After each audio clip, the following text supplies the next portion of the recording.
little bit of this last night from the Unexplained Files. Bigfoot sightings in the state. Now an Arizona man describes his encounter and how he shot the big hairy beast.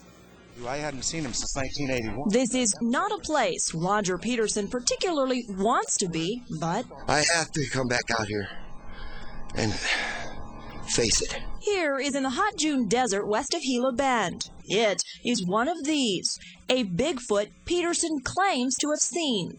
The area where I had my encounter was right back over there, at the base of the dam. It was nearly 20 years ago. Peterson and 4 friends were camping by the small lake. All of a sudden, it got dark. And I thought, what? It's a full moon, no clouds. So I look up over the top of my head, and there, frozen like a tree, is a female Bigfoot. You can tell the emotions are still raw. Yeah.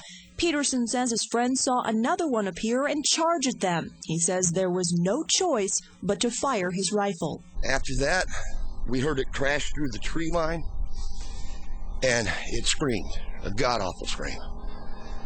And to this day, I don't know if I just wounded it or if I killed it.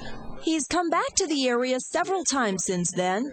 He took this video in 2001 in hopes of another encounter. And in one scene, right there, Peterson says that's another one crouched behind a bush. I didn't know who to go to until I found Tom.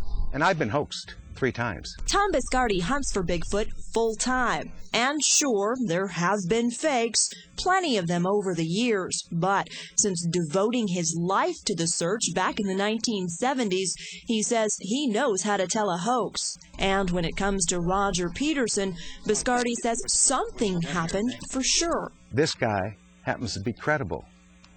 He didn't want to tell anybody what he had because he didn't want to be ridiculed. Was it Bigfoot? Biscardi says it's possible.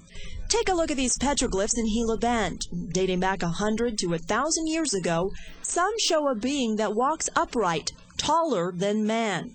And he says they're still here. I'd be willing to venture a guess that in Arizona alone, there's probably about anywhere from 30 to 50 that migrate through this area through the migrational period.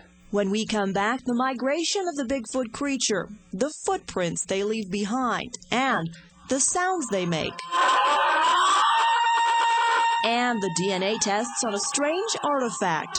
All of this as the newsroom continues.